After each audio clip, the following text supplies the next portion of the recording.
بسم اللہ الرحمن الرحیم۔ سورہ کاف مکی سورت ہے، اس میں کل 45 آیات ہیں۔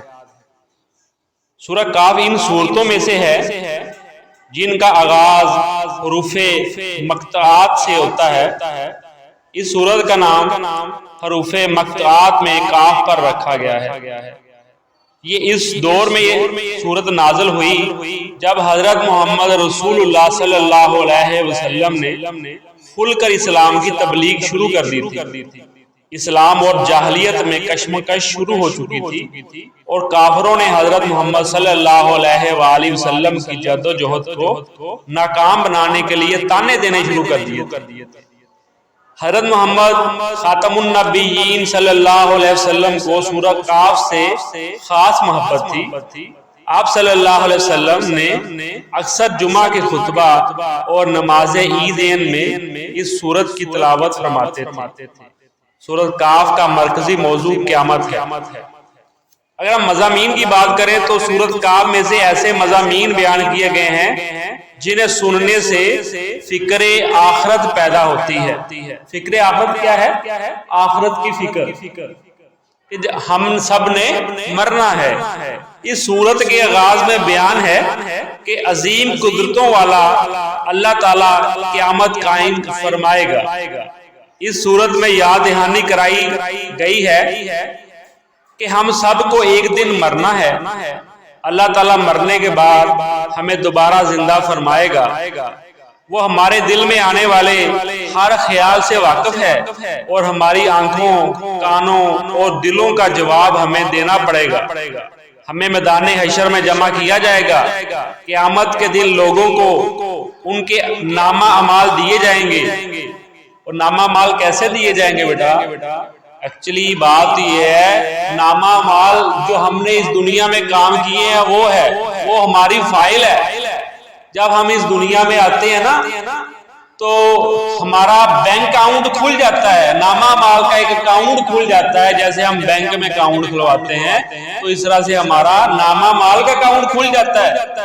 تو اس میں فرشتے ہیں کرامن کاتبین، تو یہ جو بھی ہم کام کرتے ہیں، تو جو ہمارے ہزار کام کرتے ہیں، کسی بھی طرح کے کام ہیں، اچھے ہیں یا برے ہیں، وہ ہمارے نامہ اعمال میں لکھ دیے جاتے ہیں۔ جب ہم کوئی بھی نیکی کرنے کا ارادہ بھی کرتے ہیں تو اس ارادے کی نیکی کا بھی ثواب لکھ دیا جاتا ہے، اور جب تک ہم نیکی نہیں کرتے، نیکی کا ارادہ جو کیا ہے اس کا ثواب تو لکھ ہی دیا گیا ہے، لیکن جب ہم نیکی کرتے ہیں تو اس کا اجر اور ملتا ہے۔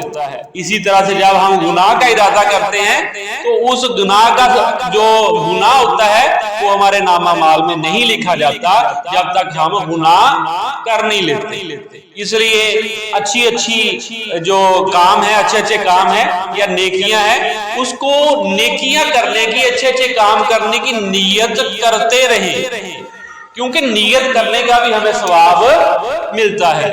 تو لہٰذا اچھے کام جو ہے وہ ہم نے کرنے ہیں، والدین کی خدمت کرنی ہے، بزرگوں کا احترام کرنا ہے، نمازیں پڑھنی ہے، قرآن پڑھنا ہے، ٹھیک ہے، تلاوت کرنی ہے، سارے اچھے کام ہم نے ضرور کرنے ہیں۔ اس لیے اچھے کاموں کو کرنے کی نیتیں لازمی کیا کریں، کیونکہ انما الاعمال بالنیات، جتنے بھی ہم عمل کرتے ہیں ان کا ساروں کا دار و مدار جو ہے وہ نیتوں پر ہے۔ ہماری نیت اچھی ہے تو کام بھی اچھے ہیں، ٹھیک ہے، نیت اچھی سے بھی ہمیں ثواب ملتا ہے۔ وہ ہمارے دل میں آنے والے ہر خیال سے واقف ہے اور ہماری آنکھوں، کانوں اور دل کا جواب ہمیں دینا پڑے گا۔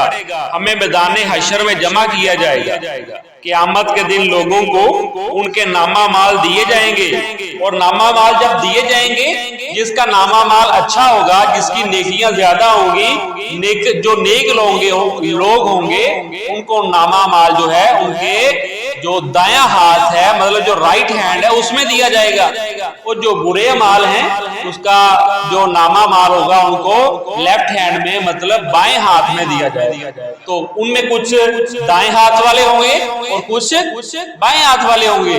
جو دائیں ہاتھ والے ہوں گے وہ نیک لوگ ہوں گے، اور جو بائیں ہاتھ والے ہوں گے وہ بد لوگ ہوں گے، مطلب وہ برے لوگ ہوں گے، وہ نیک نہیں ہوں گے، وہ دوزخ میں جائیں گے۔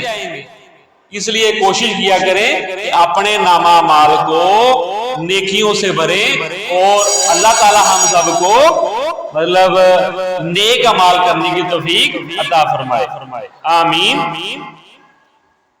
حساب کتاب ہوگا، اور قیامت کے دن لوگوں کو ان کے نامہ مال دیے جائیں گے، حساب کتاب ہوگا، نیک لوگ جنت اور برے لوگ جہنم میں داخل کیے جائیں گے۔ اس صورت میں نافرمان قوموں کا ذکر عبرت کے طور پہ کیا گیا ہے۔ صورت کے آخر میں قیامت کا منظر کھینچا گیا ہے، اور سور پھونکے جانے کا ذکر بھی ہے۔